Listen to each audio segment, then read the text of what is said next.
आज हम फीसर के सूचकांक के बारे में अध्ययन करेंगे।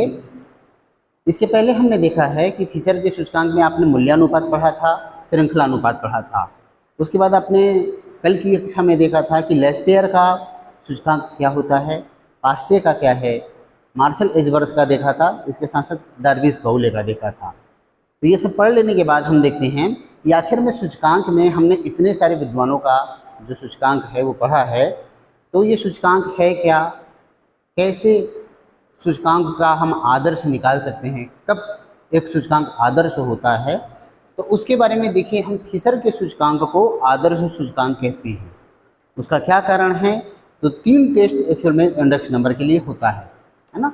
तो 3 टेस्ट में जो शुरू के जो 2 टेस्ट है उसको फुलफिल करता है तो हम कहते हैं कि वह आदर्श सूचकांक कहलाएगा।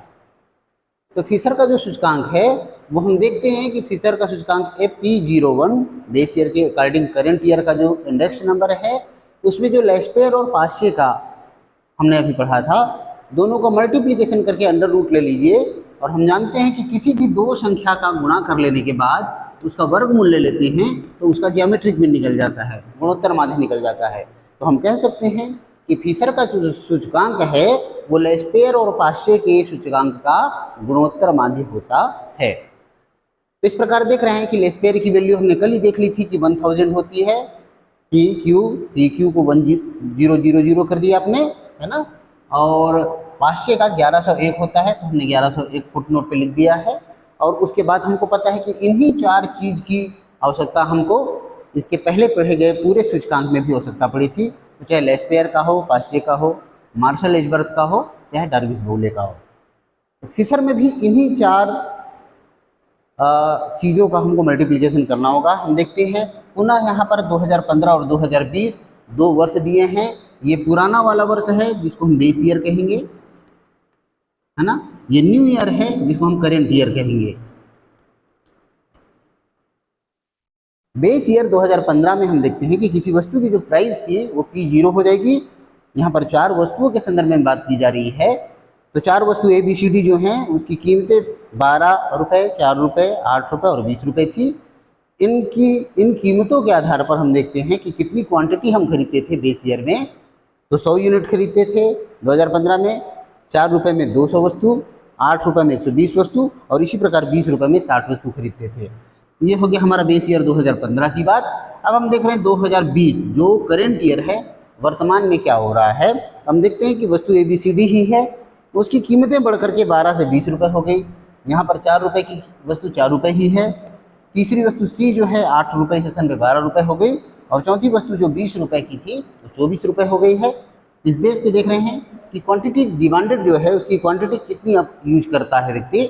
तो समय के साथ 5 साल का परिवर्तन हुआ है, वस्तु की मांग भी बढ़ गई है। 120 यूनिट यहाँ मांग की जा रही है A वस्तु की, B की 240, C की 150 और D की 50 यूनिट की डिमांड की जा रही है। अब हमारे को जब फीसर का आदर्श सूचकांक निकालना होता है तो हम पुनः क्या करेंगे, जो कंपोनेंट नंबर 1 है और कंपोनेंट नंबर 2 है लेस्पेयर का, कि P1 Q0 का मल्टीप्लिकेशन कीजिए और P0 और Q0 का मल्टीप्लिकेशन कीजिए। तो प्राइस 1 यानी करंट ईयर की प्राइस और क्वांटिटी डिमांडेड बेस ईयर का, इन दोनों को गुणा करना है। यहाँ पर देखेंगे 20 गुणित 100 करते हैं तो यहाँ 2000 आ रहा है। 200 गुणित 4 करते हैं तो 800 आएगा। 12 गुणित 120 करते हैं तो 1440। 24 गुणित 60 करते हैं तो 1440। इनको योग करते हैं यानी सिग्मा P1 Q0 उसका योग आ रहा है 5680। इसी प्रकार बेस ईयर के प्राइस को और क्वांटिटी को जब मल्टीप्लाई करते हैं तो 12 गुणित 100 करते हैं 1200, 200 गुणित 4 कर रहे हैं तो 800, 120 गुणित 8 कर रहे हैं 960 और 60 गुणित 20 करते हैं तो यहाँ पर 1200 रुपये आता है।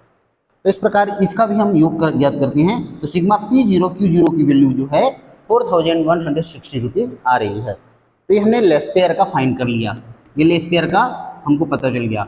जब पाश्चे का हमको फाइंड करना होता है तो पाश्चे के फार्मूले का जो 2 बेसिक कंपोनेंट है कि हमको करेंट ईयर की प्राइस और करेंट ईयर की क्वांटिटी डिमांडेड का मल्टीप्लिकेशन करना होता है।